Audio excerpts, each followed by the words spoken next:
This is the Besh and Brodcast, a glimpse in the Philippine flesh and blood community. Okay, hi. Welcome to the Besh and Broadcast. This is Carl with Franco and Alvin.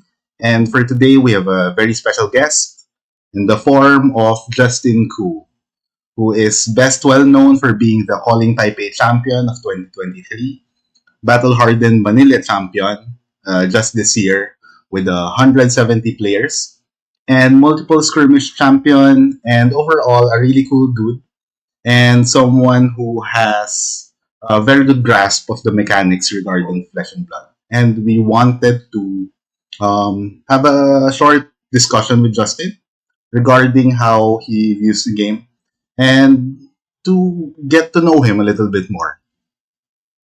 Okay, so personally, I have known Justin since last year. We were co-competitors in a relatively big tournament. It was a Blitz tournament. And at the get go, I already knew Justin. I was already hearing how he was talking about the math of IRA and how it was more efficient than all the other blitz decks. And for a player who was very new to the game, um, it was kind of a heads up to me and to everyone that this dude is going places. So, Justin, hello again. Good evening. And would you tell us a short background? Tell us a little bit about yourself. Um, so I like games. I like improving at games. I find it really fun to basically like learn a system and optimize. I really like I really like um really anal small decisions that there is a objectively better choice, but it probably won't matter. For example, when you're pitching two blues or something, and then you're trying to figure out the correct order. It probably won't ever matter, but it might, and there is an objectively better choice which one you put on top of the other. Right. So stuff like that. It's really fun to me.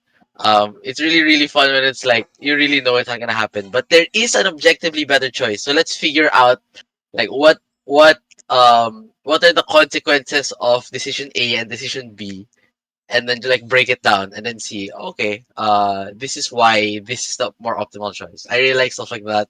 It's really fun discussing, especially the ones that like talaga that you the ones that you know that will probably not have consequences. It's those are still really fun to discuss anyway. Just as like an exercise of like being able to break down situations and stuff like that. Yeah. So I found that really fun. Um, I started regarding card games, I started on Magic in like high school. Um, never really played at anything. I think I played at like one FNM because I was too scared to like play at tournaments, and then stopped playing that.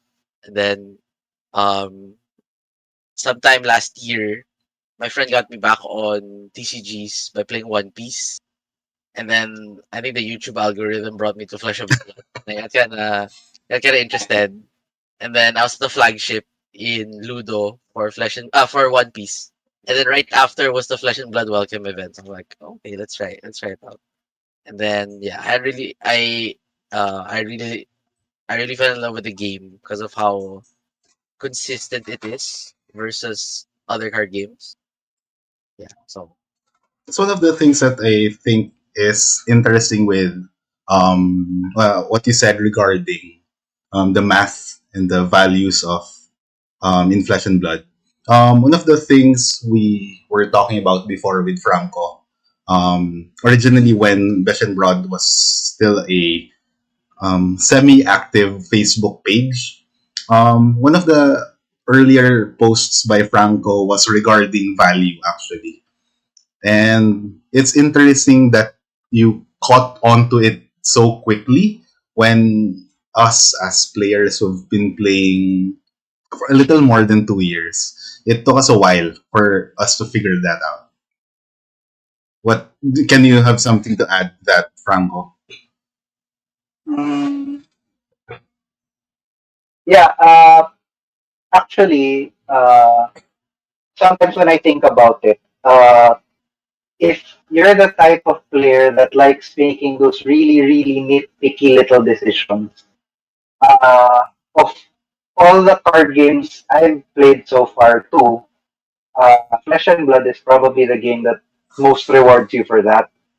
Kasi in the sense na the consistency that I think Justin likes partly also comes from the fact that you have so many more decision points than usual. Because usually in some other games, it's usually uh, it's usually a non-decision. It's usually a false choice na whether to play a resource or not for the turn, as compared to here where you always have a full set of resources, almost always have a full set of resources, and everything from choosing what to pitch, choosing what not to pitch and block with, and choosing what not to pitch and play. And ultimately, I would like to think that some of the choices that Justin claims are not so consequential actually turn out to be so, in the sense na even your sequence and pitch stacking, that's become relevant, that used to be relevant to me with, for example, Bravo versus Domite. So being off by one card, meaning that you don't have you have a hand without a popper for the turn, can sometimes kill you, diba? But that's how it kind of works. And uh, I think one of the reasons why the game has been a really good fit for the likes of Justin is that it there's so many numbers to consider and so many decisions to make based on the numbers, and it rewards you for that, for looking at every number there, even the ones that don't look relevant at the time, because of how pitch works, because of how cards go back to the deck and loop around, etc., etc. So now seeing that, I think we could go to our next slide. Or so this is the slide of the what we used to look at as the base generics, the base values of a card in Flesh and Blood. So Winding Blow, Critical Strike, Brutal Assault, Raging Onslaught. These are all reds that are pretty, what we can say, on rate. They block for 3. And the 0 for 4, 1 for 5, 2 for 6, and 3 for 7.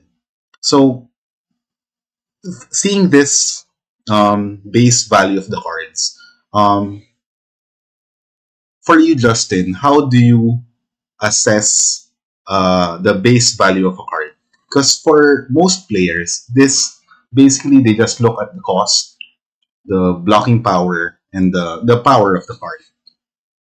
Yeah. So I guess a base in Flesh and Blood, every card has a base value of 3, right? Because of the block value. And then I'd say that on your turn, you have an action point that should convert to 1 point. So in the case of like Wounding Blow, you block with your 3 cards, and then you use your action point, which is 1 point, and a card plus 3. So 1 plus 3 is 4. And then I guess each additional resource that you are able to consume on your turn efficiently that you can generate and use efficiently is another point. So I guess that's why 1, 2, 3, it's up by 1 value each, right? So if you're generating 3 resources efficiently, that's an extra 3 points, which is typically in the form of an extra card, right? So same with Raging Onslaught. If you block with 2 cards, that's 3 value from those 2 cards you block with, and then since you have 2 cards on your turn, that's 6, and then your action point 7. So it's I think learning that the action point is sort of 1 value is kind of makes sense of a lot of like value equations. Yeah, Um, because a lot of players don't see it that way, and actually, it's the first time that I've heard of it that way. That you also value it as an action. That it costs 1 point. Yeah. Tama ba? Yeah. So Yeah, that's why, like, let's say like head jab or something, it's a 0 for 3 with go again. The one damage value turned into the go again because it's giving you an action point, whereas winning blow consumes your action point. I guess go again is sort of valued a little more. That's why they made yeah, like head jab block two. That's why there's not any generics that have unconditional go again that are also yeah, block threes. It's only give and take, I believe. Right? Is that the only yeah. generic in the game with block three and natural go again? I think so. So far, Yeah. it's the only one with unconditional go again in block three. Yeah. Mhm. Yeah, there's also so looking at the cards this way. If all the cards were like this, the game would be pretty boring. And because of that, we have the next slide, which we have several different cards that have more value in different situations. For example, the first one on the left side is Yintianti. It's basically wounded blow if you have an aura. So these cards are generally less power than the cards that were previously mentioned, the wounding blow. However, these cards are more useful not in constructed but in the limited set. For this discussion today, we'll mostly be talking about constructed, but we'll still be looking at some of these cards that maybe eventually somehow might have some value in constructed. So, so for example, in the anti tremor of Raphael, adrenaline rush, these are generics that only have value with a condition. So, how about for these cards? How do you look at these cards, Justin? So I guess Yinti Anti, the I guess it's the problem with that is its ceiling is wounding blow, right? Yes, Yeah, its ceiling is Typically, wounding yeah. blow, and then it's worse sometimes. So uh most of the I time. get yeah, most of the time. I guess uh in Monarch specifically, um it's pretty easy to turn on, but only some heroes can turn it on consistently. Like Chain. Chain always has it on. Um so it's sort of it's a way to influence decisions in draft. They designed it this way so that it's a lot better in some heroes than others. So I guess uh also in draft the general power level is a lot lower. So you sort of convert back to the very you convert back to wounding blow, critical strike, and all of that. Where if you're playing those cards, you're generally like pretty happy. You're pretty happy if your deck is a bunch of raging onslaughts and Yeah, wounding blows because they all block three, right? So they they need to make some cards worse than that, and Yinti Yan deals like that, right? So it's worse than wounding blow sometimes. Um, for the tremor actually, so the with this though, the ceiling of this card is higher than critical yes, strike, right? It's a 1 for 6. Um, it is a block two. So uh, I guess with how they design cards, so you have the baseline like the Welcome to Wraith baseline, Mm. and then instead of having every card just be consistently that, they make cards have lower floors and higher ceilings so that there's something to play around with, where you're sort of taking the risk of by putting cards in that have lower ceilings, lower floors, because you are crafting your deck in a way that it can consistently get the higher ceiling. And for example, if Tremor is always a 1 for 6, then it's just and you're always attacking with it and you never have to block with it, then it's just better than critical strike. So that's sort of where like the class identity comes from, right? In Flesh and Blood, because they have a different way to get um more value than the typical ceilings of the Welcome to Wraith attacks. Uh Tremor, for example, in Monarch, in Chain, it's always on. It's always a 1 for 6 because of your soul shackles. So uh At that point, if you are if you're able to consistently use it and use the fact that it's one resource, so that means you want to use two resources on something else at some point in your turn, then it's just better than critical strike. Same thing with adrenaline rush. Again, lower floor of it being a block two, and then it's not always on. You have to work to get it on. But if you do work to get it on, and then it's sort of equal to Raging Onslaught, so it's a 2 for 7, which is it's an easier 2 card 7 where Yes. you're pitching a yellow instead of a blue.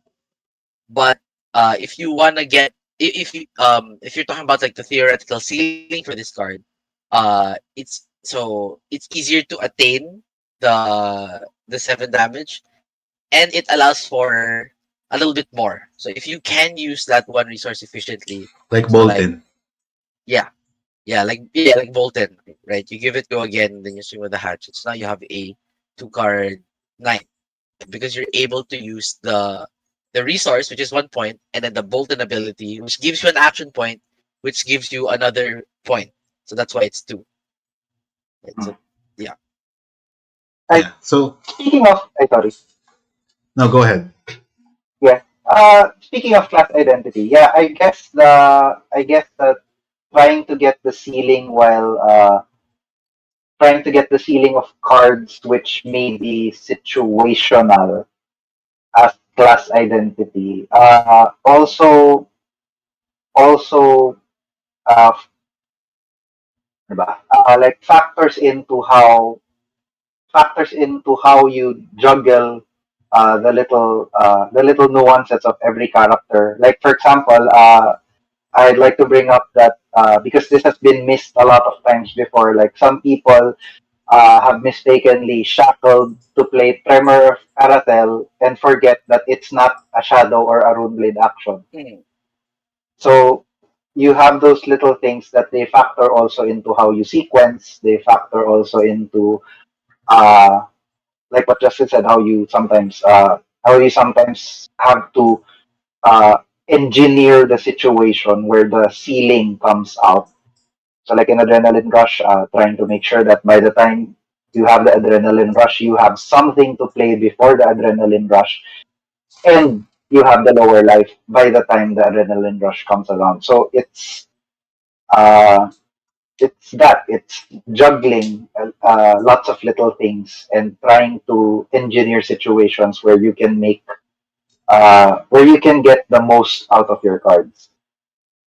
I agree. I think this is also a good commentary on the way the LSS have tried to balance the game, especially in FAB Mm. 1.0. You're correct, Justin. I do agree that the floor was a little bit higher. And then after 1.0, when they went to 2.0, they tried to balance it out a little bit more. Because I do agree that it's a very difficult thing to balance both um, the cards for both constructed and for an enjoyable limited play. I was able to play a little bit of Magic before, including sealed formats, and it's a very different experience compared to Fab because, especially in Magic, there were a lot of limited bombs. If you were lucky to get several bombs, you could just win the game on the spot because your opponent wouldn't have any answer for it. But the same cannot be said for Flesh and Blood. And I think Franco and Alvin both have a more extensive history with playing card games. Maybe you guys have something to say about that in that regard. Mm, ako ba first? Or Yeah, Alvin? sure. Sige, ako first. Yeah, I get that in the sense na the thing with Fab is that you have cards that have, I guess, bomby effects, but they're not necessarily bombs because it's not that. For one thing, you have to get to them, and since the structure of Fab is not that you're playing anything permanent, or at least anything that's permanent in the sense that uh, magic permanents are. So uh, in that sense, technically. your cards are more answerable in the sense that an attack with a good hit effect, like for example, let's say a send packing, is technically a bomb, but then it's easy, at least in a limited sense, it's interactable with in the sense that you can just block it out as compared to Magic, where sometimes you just have cards that are really difficult to interact with, and part of the reason why they're bombs is that uh, one, they can be black creatures so that non-black removal doesn't affect them. They can have hexproof. I mean, there are there are lots of ways for them to become uninteractable with. Mm. And compared to that, though, I think Flesh and Blood is so much more interactive, such that even your bombs, when not in the right context, might just be pitch cards. So your send packing, if they have two block threes to answer it anyway, and there's nothing in their arsenal worth bouncing back to hand, are sometimes not balmy, for lack of a better term, because Yeah, because it because doesn't do anything. yeah, because they're not in the situation that allows them to be balmy. Yeah, Yeah. I Word of think makes the day. sense. I think the main distinguishing factor is that bombs in Flesh and Blood just give you bonus value right now. It gives you fixed um a fixed above rate or like free value right now.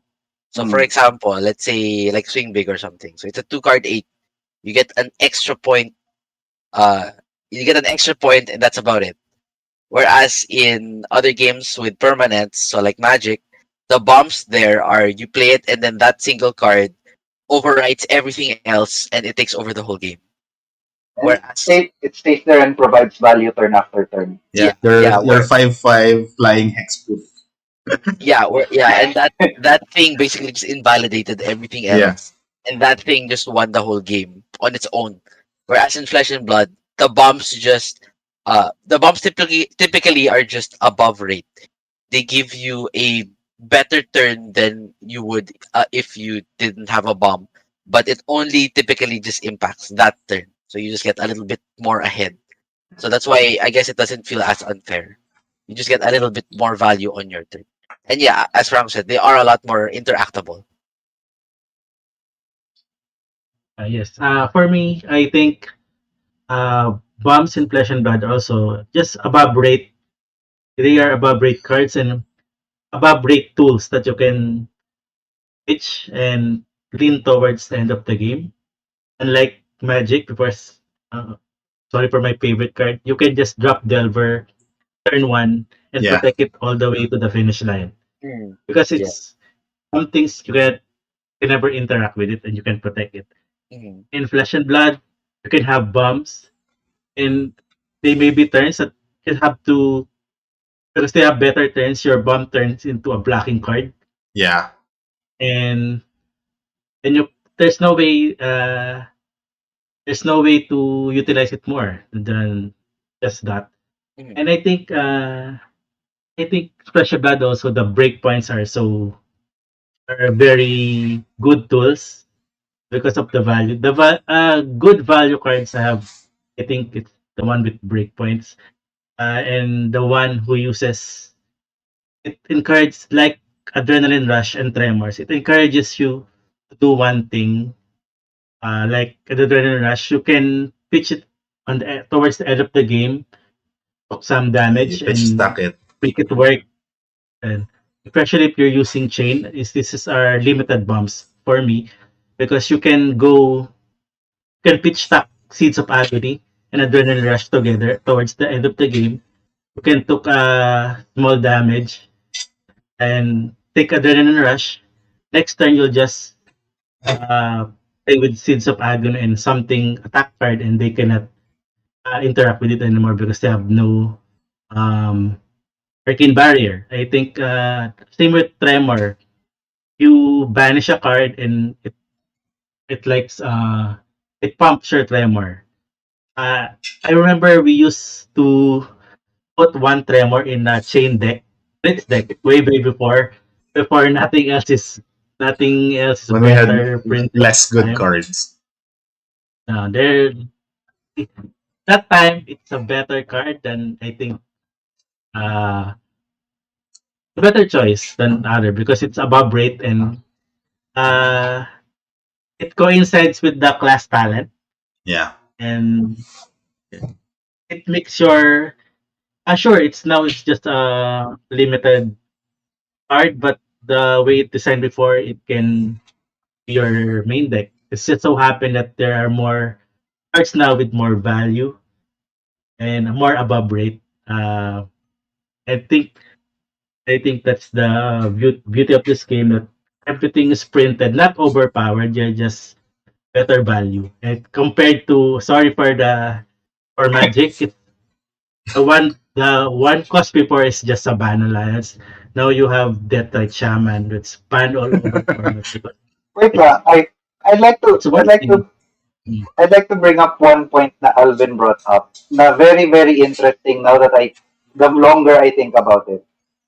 The fact that the thing with the Delver deck is that you can put down a Delver and you can keep your opponents from interacting with it, which you cannot do in pub. You cannot stop a person from blocking your bomb.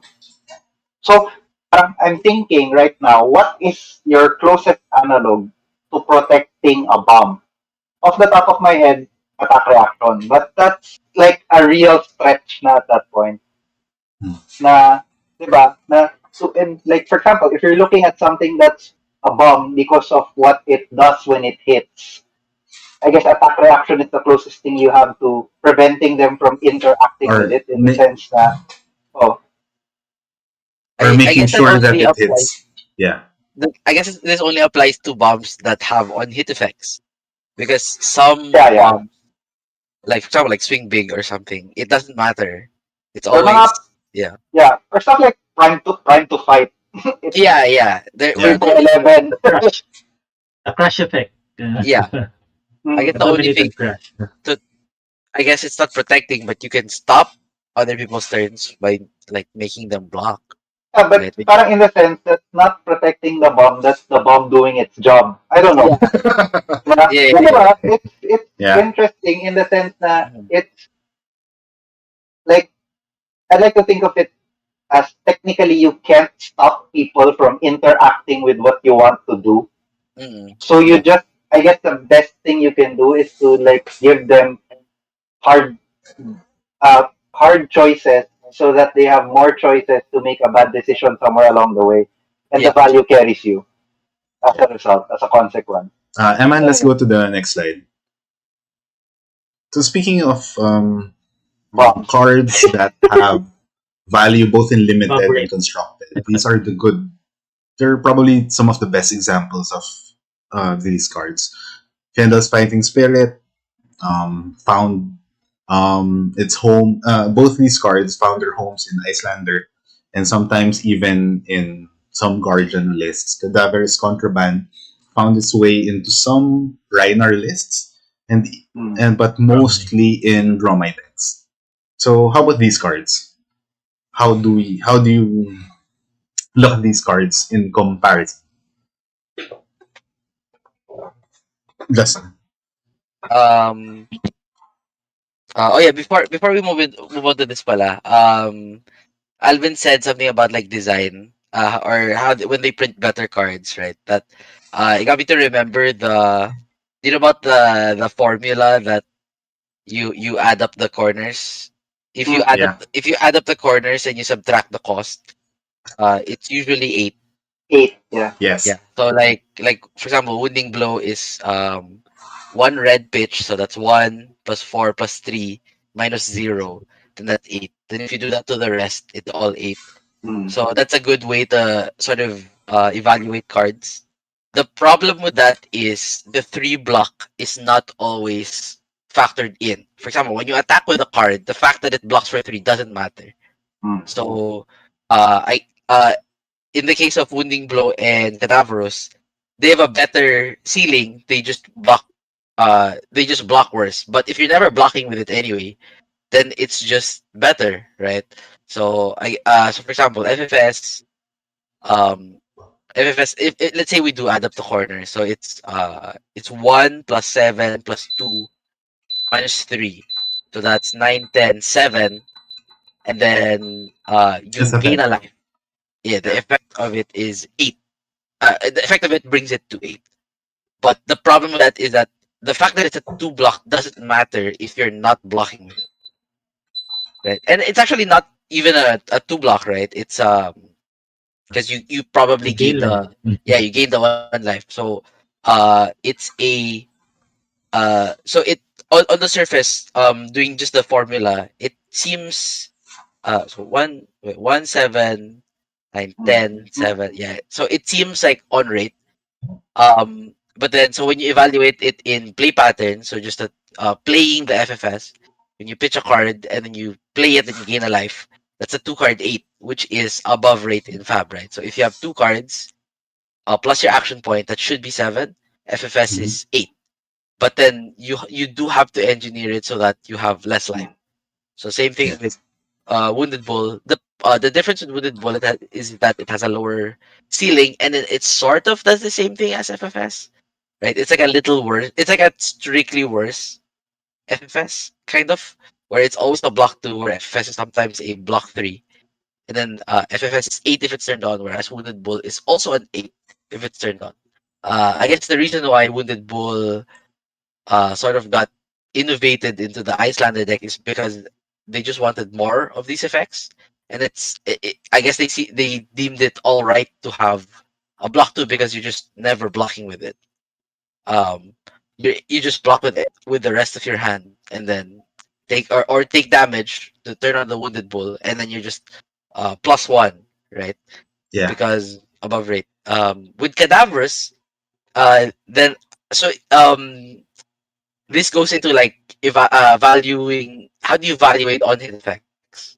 Yeah. So if let's say Cadaverous is blocked, then it's basically a worse brutal assault, right? It's a 2 for 6 that blocks for 2 instead of a 2 for 6 that blocks for 3. But the difference is it sort of makes them block, and the value of making them block also is sometimes, like, depending on the context, then they have to block, or it's okay if it hits. So in the case of like Reinar is probably the most exaggerated example of the on hit effect, where you put back a bellow, and that's just Mm.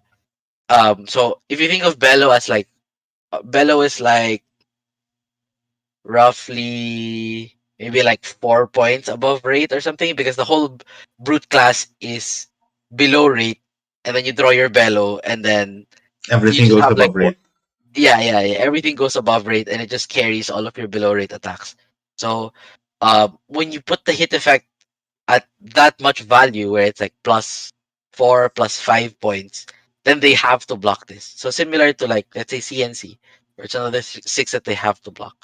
Um, uh, so you can value the hit effect as how much worse their turn is if they how much better their turn would have been if they didn't have to block it.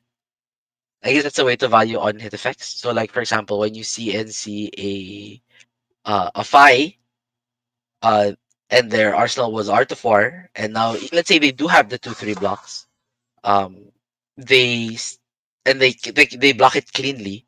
Their turn is still significantly worse because of the fact that the Art of War would have had like um, multiplicative value Mm. with hand size, and now that's a lot smaller, so they have to play a smaller turn. Uh, but if you see and see somebody like a Bravo, where they can play every single size of hand, and making them block with 2 cards, they don't mind, right? Then the on hit effect of that is a lot less. The value of that on hit effect, their turn went from uh something that was on rate to something else that was on rate, right? So I guess that's how you can value on hit effects. Regarding what Alvin said about breakpoints, also that's another thing that's pretty interesting, where breakpoints are valuable if it makes blocks awkward for your opponent, but if they weren't blocking anyway, the breakpoint doesn't matter. Yeah. So like snatch, for example, um, if their hand is They had no go or again. yeah, if they have no go again, or even let's say the snatch is full value, gets you an extra card, right, which is three. If my turn is just much, if blocking it makes it makes my turn worse than the extra card. So for example, a good example is with Azalea. With Azalea, you almost never block a snatch because your turn is just way better typically, just playing your card. Regardless of whether you block or regardless of whether the snatch draws them and gives them Yeah. something else or not. Yeah, Yeah, because your card value is just a much higher than the snatch, right? But then the fact that it's a four sort of makes people lean to not blocking it if they're aggressive. If it was three, then it's easier. Let's say snatch was like three would go again, right? So it's the same rate, but the fact that it's just one card and decks without armor, so yeah, like ninjas or Azalea can block it a lot easier, then it gets like significantly worse. But then if a deck wasn't blocking it anyway, so for example, let's say black Five. Snatch was yeah like five. Even if Snatch was over three go again, a decent amount of the time I'd say it would still be correct for a five or an Azalea. Let's say your hand is 3-2 blocks and you're only arrow, then you're just not blocking it anyway. Right. So in those situations, the breakpoint doesn't matter. So I thought that was another pretty interesting way to value breakpoints. Yeah. All right. so I Um, sorry, wait lang.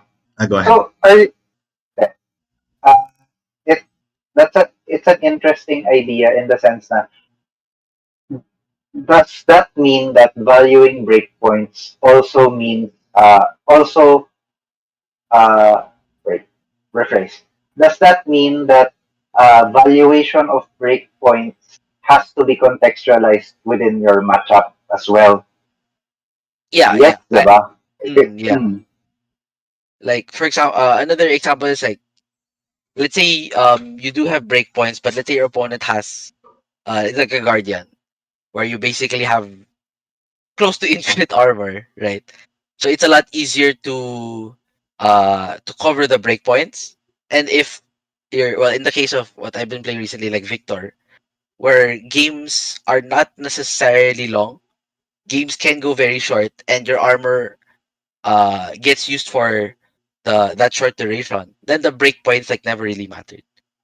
It does matter when, for example, you're like the Bravo Fi matchup, and the Fi is playing very very slow, where it's just like Kodachi Kodachi 4, Kodachi Kodachi 5, or Kodachi Kodachi, or like one, or like Brand 3 and then 111, and then you have to put armor in front of the ones, and then uh even if you want to block something, and then eventually they whittle you down, and then it gets to a point where the breakpoints now matter because you have no more armor.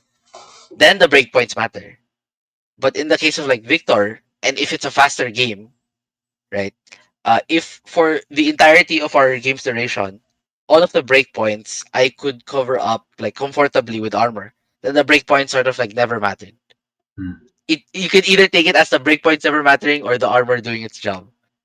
Hmm. But yeah, the point is like in those two contexts, it's the value of the breakpoint is significantly different. Yeah, that makes sense. Okay, let's go to the next slide first. Because I forgot what the next slide was. Okay, this is another good card to evaluate. Justin, you mentioned earlier about the Drush Bellow being the yellow above rate card of Yeah. Brute, while Codex of Frailty is the above rate card for Assassinate Range. So, what I can think you say about this card? There's a lot of things to say about this yeah, there's card. a lot of things you can say on it. Right? A lot of disgusting things. That That's one whole episode. Codex. Yeah, crazy. I remember the first the first armory where I played Azalea after wanting to try her out. And then I got to play with the broken Ponder cards from Outsiders. And then like wow, like unforgettable experience the first time. You get to play with the premeditate and codex, the Yeah. busted ponder cards. They're just insane. So why is codex insane? Right. So um if you want to evaluate it like objectively, I guess what they did is so okay, let's read. So the text of codex is you play it, you get an attack action, and then you have to discard a card. Then you make a ponder. Then they get a fealty. So the idea is that this card, along with another card in your hand, you play it, and then this card, codex itself makes a ponder and a fealty, so it replaces itself. And Yes. then the card you get, sorry, you trade a card in your hand or a card in your graveyard. Yeah. So in that case, it's fine, right? You basically just turned a random card in your hand into a card in your That you graveyard. know. Yeah, that you know, and then the codex is a ponder and a fealty. So it turns into a different card and then gives your opponent a fealty token. That's like the naive way of evaluating the card, I guess. Right? That's the But floor. yeah, that's the floor. That's like the floor of The the card. basic. The Yeah. basic of the card. Yeah. The problem is that um the ceiling of the card is when and why it's so busted is when you play it and you don't have to discard a card. And your So opponent has no arsenal. yeah, and your opponent has no arsenal. So you turn uh their worst card in hand into something they want that gets weakened because of the frailty, and then this card essentially becomes this turns into your best attack, and you get a ponder, and they get the frailty. That's what makes it so insane. So let's look at the value of like a codex. So for example, um in like Azalea, let's say you have three arrows in a codex. Then you block with your three cards. Then you just play codex. So what is the value of codex in isolation? Right. So you play the codex, you get an 0 for 4 arrow. So let's say searing shot or drill shot. So that's an 0 for 4. And then you get a ponder and a frailty. So the searing shot, let's value it at uh, 4, sometimes 5, Yeah. right? And then you get a ponder, which is 3. In Azalea's case, it's actually like closer to 4 because it gives you a cross wrap next turn. Yeah. But let's say 3, so that's 5 plus 3, and then the frailty token. So the frailty token is now sometimes it's 0 if they don't attack. But if the codex was live, you put an attack there that if they want to play it next turn, they have to play it through a frailty. So it's uh sometimes 1, sometimes it's more than that. If you're fighting like a ninja with kodachis, Yeah. their kodachis are now off. If you're fighting like Lexi before, if they shoot 2 arrows, that frailty is now 2 points. So let's say frailty is 1 point. It's just a card that they play from Arsenal.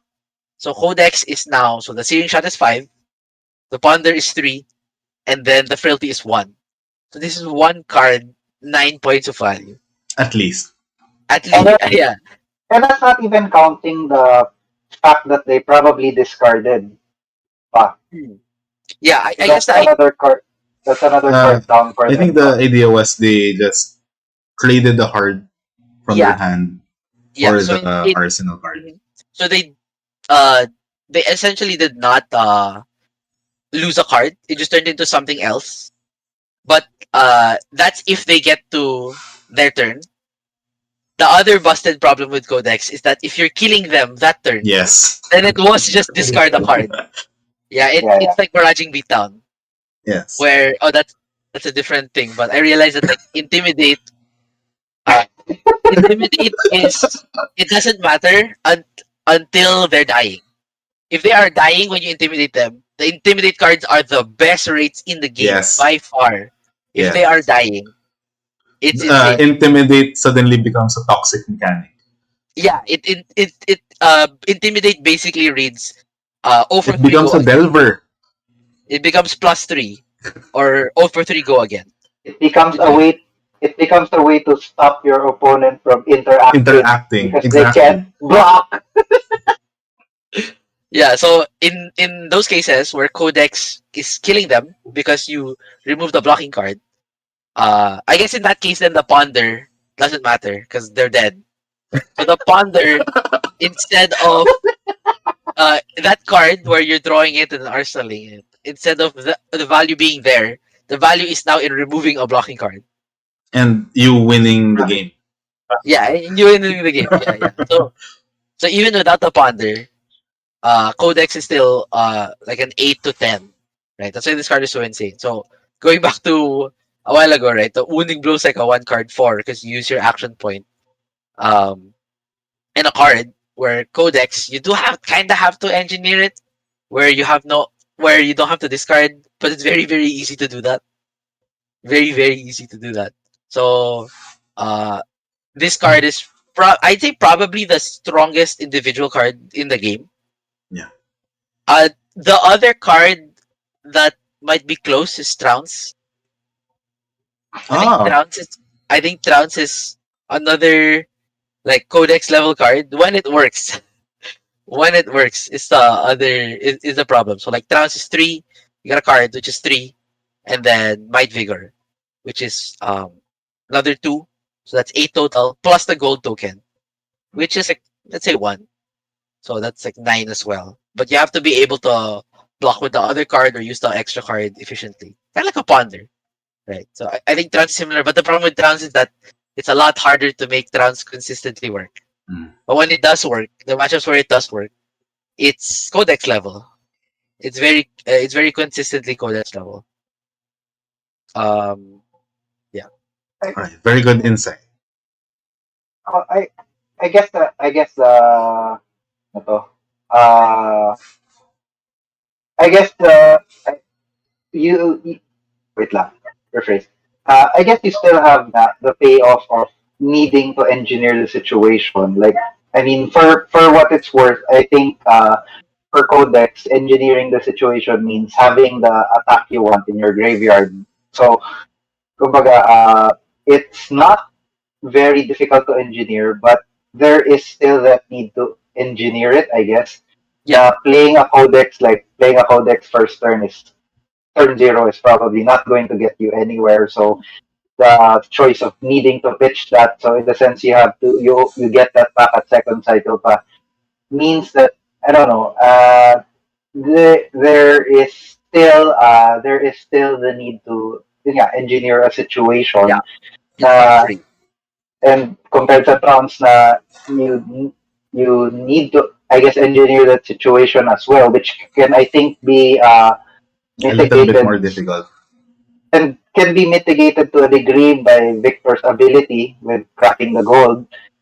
But the engineering, I guess, also comes in the making maximum use of the class identity, na putting the clash winning stuff in a deck. Yeah, I think Yun. the main like hoop to jump through with Trance is deck building. It's a deck Mm, building restriction. I guess with Codex, the main thing is there's that having an attack action in graveyard. But also engineering your turn to where you can play it as the last card in your hand. Yeah. I Yeah. think I think that's the main sort of hoop that you do have to jump through with Codex, and it does get awkward sometimes. So like let's say you have a code like in Azalea, if you have a Codex in Arsenal and a Codex in hand, it starts to get really awkward. Um, Now the two ponders don't stack well, right? yeah. They're not 3 and 3 because you only get one Arsenal. Um, if you have to play one codex before you play the other, then it just does sort of what it was intended to do. I don't know if you uh yeah, so like the fair way of using it, right? Where you just trade it for an Mm, action and then you discard you trade it for a ponder in your fealty and then you discard a card to turn into an action. So in those cases it does get kind of awkward, right? You still do have to jump through a certain hoop. Yeah, with Codex. Okay, so now we go to our next card. It's also a very interesting card, Warmongers Diplomacy. So this is also So a new card from Dusk Till Dawn. That has been said, as we've been talking about Azalea, it is technically supposed to be the Azalea killer, but Justin has a really good take on this card and why it is not really that way. so Warmongers, I guess. So sometimes it is. Hmm. That's the thing. Sometimes it is. So when you play a Warmongers, let's say in that context, Azalea, right? So um if the Azalea has, well, the blowout turn is the Azalea has a non-attack in the arsenal, and they have nothing else they can play. Then Warmongers is essentially 15 value, because then all Azalea can do is pass the turn. So in that case, this is the most busted card in the game, because it's read like one card your opponent skips their turn, which is essentially, is that 50? Oh, sorry, that's like 12 value, because of the fact that you're intellect penaltying them for 4 cards. So that's like 12, 13 value if you count the fact that they lose their action point. Warmongers, though, sometimes doesn't do that. So, for example, in the Calling Taipei finals, I got Warmongered, and then my turn was Rain Razor's Bolt and Shot CNC, and it basically did nothing. You can also engineer. You can also sort of play around Warmongers in that sense, where you try and make sure that you're arsenaling a card that can be played through Warmongers. So like Rain Razors, um, Golden Rabble, Shot. Bolted Ago? Shot if you think you're gonna have a Rain Razor soon, or that you just hope you have a Rain Razor soon. Arrow, an arrow in conjunction with snaps. That's why also in that game I was very very conservative using my snaps, because I knew he had Warmongers in the deck. Um, so for example, let's say they do Warmonger you, and then your turn is um like so if it's a turn like what I had, where it was like Rain Razors, Bolted Shot, CNC, then the Warmongers was 0 value, because it didn't IP a card. I was still able to arsenal exactly 1 card if I remember. Um, then the Warmongers was 0 value, and it was actually negative value, because on his turn, he, if I remember correctly, just played like 1 or 2 dragons and then passed because he was on peace. Yeah. So he couldn't attack with the dragons. Um, so in that case, uh, Warmongers does have like a lower floor, right? Where it's not even 0, it's like negative. Uh, and it's pretty interesting, like with like the game design It has wise, a where basement. it has a basement. It has a basement. I like that. So uh, let's look at like another oscillator, where let's say I arsenal like a rabble, and then you Warmongers me, and then my turn is like a typical Azalea hand, where it's a pitch card, an arrow, and then 2 non-attacks. So if I play a rabble, that's typically 4, actually like 3 point something, but basically 4. So my turn will be 4, and like pitch to the dealer, load the arrow, and then shoot the arrow. So I'll have 3 cards extra left in hand, and I get to arsenal 1. So in that case, the Warmongers IP'd me for 2 cards, so it's about 6 value. But it wasn't that insane. It's a good card, right? 1 card 6. That's a good card, but it's not that insane if you have a Rabble or like an E-Strike or something playable in Arsenal. So the problem is like the range of how good it is, like it's so wide. Yeah. Sometimes it does nothing. Sometimes it just you die. You die when they play the Warmongers, right?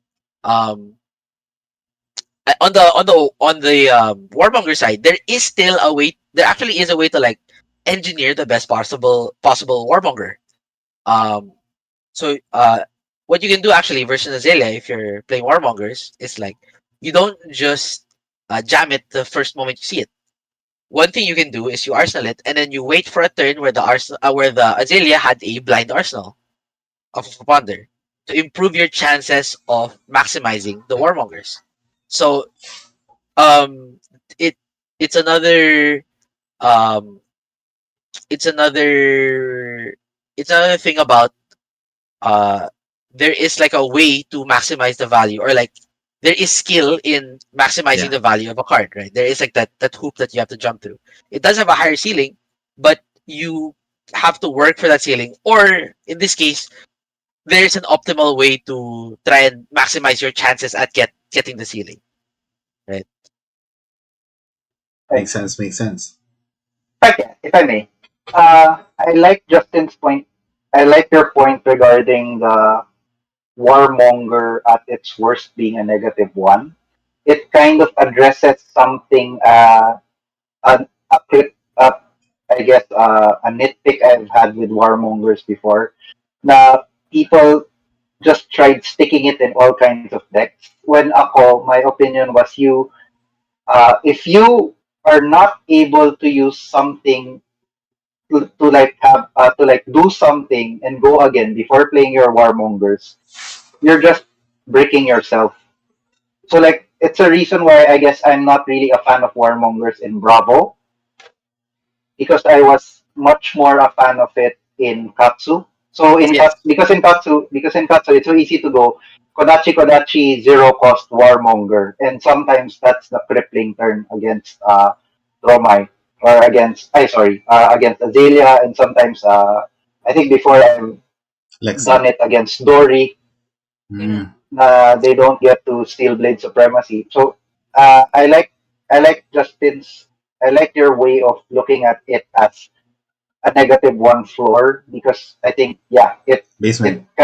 it kind of answers why I don't like it in decks that can't really go again into it, Yeah. because you don't get to use your action point in the process. Mm. Mhm. I think I think yeah, Warmongers is its best in Ninja because number one, the downs they never have negative. It's impossible in a ninja deck to, well, I guess now with the ancestral Harmony. harmony, I guess Mm. now that's like your only time where choosing war actually matters. But before that, it literally did nothing to your deck. You pick war and then you play turns and then you forget about Warmongers because it does nothing to your deck. So there is no basement, I guess, for Warmongers in that home. But I think uh in ninja decks, the Warmongers, you're able to check their hand to see if it's something good.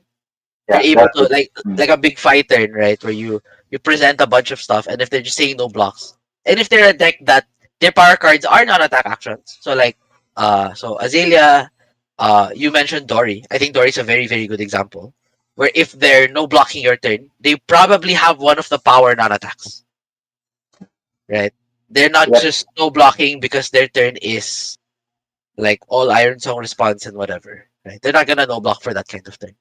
So I really like Ninja in that. I really like Warmongers in Ninjas because of that, and uh, its value goes up there because you're able to use it more flexibly, and you're able to engineer that. You're able to engineer the situation where the Warmongers does do something a lot easier instead of playing it and like just praying. Praying Right? that it And works. yeah, because with Ninja you can check. Right? Yeah, even before in Icelander, there were many times that I saw players who just played Warmongers just because they thought it was the best action to do their turn.